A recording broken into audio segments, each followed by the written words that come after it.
Hi, I'm Mike Steger. I'm a researcher, speaker, and someone who's been curious since as early as I can remember about what is really going on with life. In other words, I study meaning in life, and I hope you'll join me on this little journey I take, trying to figure out what to do with 20 years of psychological research and scholarship, and a lot more than that, of just trying to figure out who I am and what I am about in the world. I'm coming today in mid-May of 2020. We're definitely in the throes of the COVID-19 pandemic, and at the beginning of this, I thought I should try to take some opportunities to better my life. That's sort of what I like to think I can do.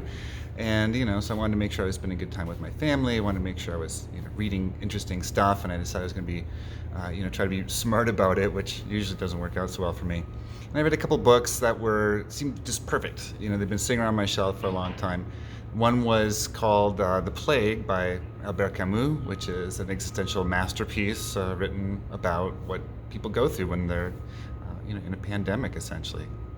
And the other was Decameron by Giovanni Boccaccio, which was written in or at least completed and compiled in 1353 in Florence.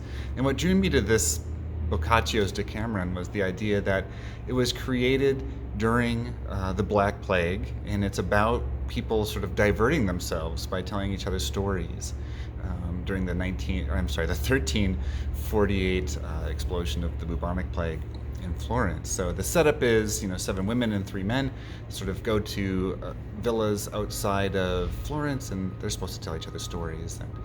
And there's 100 stories, so there's plenty to get through. I'm on day 3 when I tell you this, and probably the main theme is that people definitely like to dally a little bit, if you know what I mean, if you can read between the lines. But one of the things that stood out for me, and the very first thing I actually underlined when I was going through this giant book, written in oldie English with the E and ye oldie and all that sort of stuff, was the weird use of certain words, and in particular the word discover.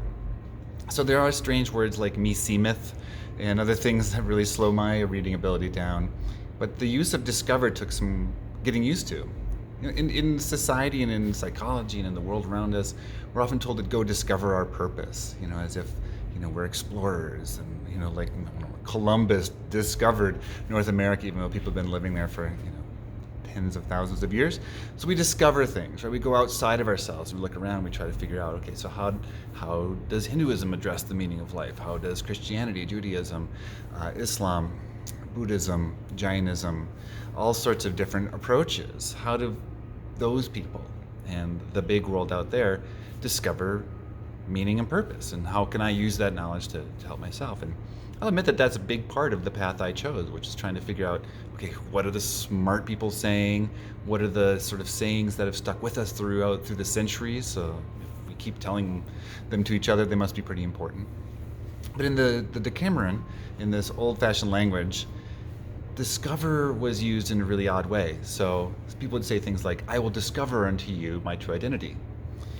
And this is not the way we use it today.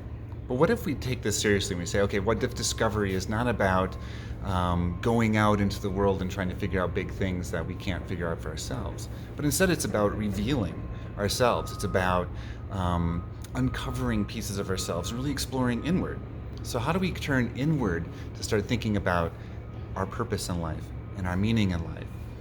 So let's start with just a couple basic things. Who are you? What are you all about? Right? So what are you great at? When do you feel most alive? What kind of values drive you throughout your lifetime? What other things really are you drawn to? What do you find yourself connecting to on a deep level, and what do you find yourself wanting to learn more and more and more and more about? I think those things inside of us are a great way of linking what's going on in here and in here with what's going on out in the world. So when we discover our meaning and our purpose, we're actually taking something that is at least partially inside and bringing it out to show or to give or to display or to converse with or to use with other people and with the world around us. So maybe we can all take a page from a 14th century text and try to discover meaning and purpose in a way that's really about revealing something that's true inside. So we might say, I want to uncover my identity, my secret identity. And in Boccaccio's day, the phrase might have been, I will discover unto you my true self. So when someone says, go discover your purpose, or when you find yourself struggling, I just wish I knew what I was supposed to do with my life, try to go discover it, but discover it in that old Italian way. And discover your purpose unto yourself, drawing upon your true self. So there's other talks that we'll have about authenticity. There's other talks about values and other parts of ourselves. But don't be afraid to kind of go in there and look for the best parts of yourself, the parts that really want to come out, that want to grow, that want to flourish, that want to learn more, that want to find partners, that want to find other thematic buddies to go. And in the Decameron, people went off to a beautiful villa, figuring they were going to die, and there was destruction and bleakness all around them. They might as well enjoy something while everything's falling apart. You can enjoy the process of discovering your purpose if you don't think that someone hid it out there, far, far away, in an ancient rune, in an ancient temple, in an ancient script, in an ancient path to wisdom. That stuff is all out there. But what are you going to do when you're on that path? What are you going to bring forth, and what are you going to discover? So that's my thought for today. Like, what does it really mean to discover your purpose in life? Well, maybe it just means this old version of discover, which is to bring about something that is really true about yourself and about your life. All right, thanks for joining me.